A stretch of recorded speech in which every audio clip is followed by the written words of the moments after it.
Sasa hivi serikali ya Mama Samia wamesema wanataka watoe zahanati ambayo imeboreshwa, ambayo kuna vitu vingi sana ndani yake. Ikija kuinuliwa boma hapa mtaona. Yawezekana hapa vikainuliwa vyumba ambavyo naweza vikaa kama kwenye 13 hivi ni ukiweka na vikorido.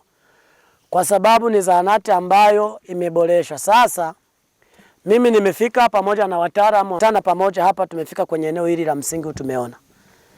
Sasa mimi niombe niwasiliane na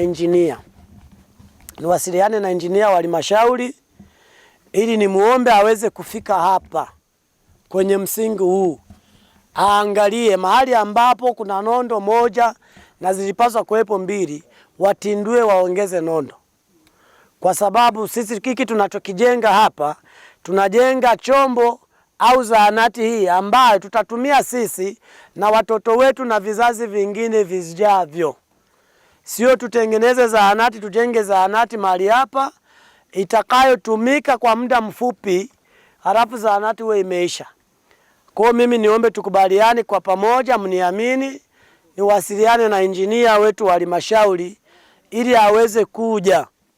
Akisha kuja jiridhishe. Naona hapatikani.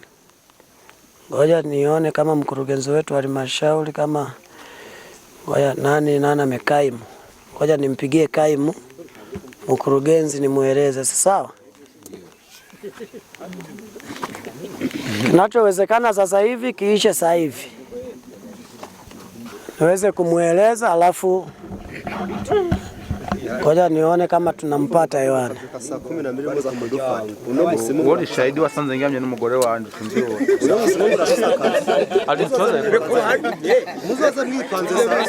Okay. Halo, mkurugenzi. Mheshimiwa mchungaji. Naam, bwana sifiwe. Amina, bwana asifiwe sana. Amina, hongera na kikao cha bajeti. Nakushukuru sana. Sasa Hivi ulikuwepo kikao cha jioni? Hapana, nilitoka nikaenda kwenye mkutano wa wananchi. Na hapa niko na wananchi kijiji cha Runzenza ambako inajengwa zahanati ya kijiji. Ndio. Lakini wananchi wakawa wana complain kwamba hawaliziki na ujenzi uliofanyika. Kwamba inaonekana kiasi cha fedha walichokitoa na material yaliyotumika yako chini. Ndio. Sasa nilikuwa naomba unisaidie umtume injinia. Aje aangalie tena, maana kuna maeneo mengine inaonekana udongo uko nje na nondo ziko nje. Sasa pengine kama panaweza kuhitaji marekebisho ili aweze kutusaidia. Wananchi wanahitaji kujua ni kitu gani kinachoendelea ili waendelee na awamu ya pili ya kutoa michango kwa ajili ya kukamilisha ujenzi wa hii zahanati. Sasa. Ndio. Naomba umpigia sautumishi ndiye naye kaimu. Mimi pale nilikuwa nimekaa tu kwa ajili ya kumwakilisha yeye kutokana na. Sawa. Nisaidie nitumie namba yake sasa hivi nimpigie hapa. Haya, dakika moja. Nitumie dakika moja. Na injinia atakapokuja nitawataarifu. Ndio. Nitawataarifu wale watakao kuwa karibu. Nitawasiliana wenye vita vitongoji wa karibu pamoja na kina Nayaba Gabo wako karibu. Kwa hiyo mnaweza hata mkawasiliana mkiliweka vizuri ili tuje pamoja hapa tuweze kushauriana pamoja tukiwa pamoja na injinia. Hiyo simekaa sawa? Ndio. Basi mimi niombe niwashukuru. Nitaendelea kutoa support kwenu mpaka tuhakikishe hizo zahanati tunainua.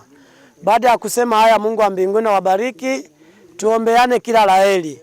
Maendeleo ni mchakato, ila tukiamua tunaweza. Mungu awabariki sana. Mungu aibariki kata yetu Antobeye. Mungu abariki kijiji cha Runzenze.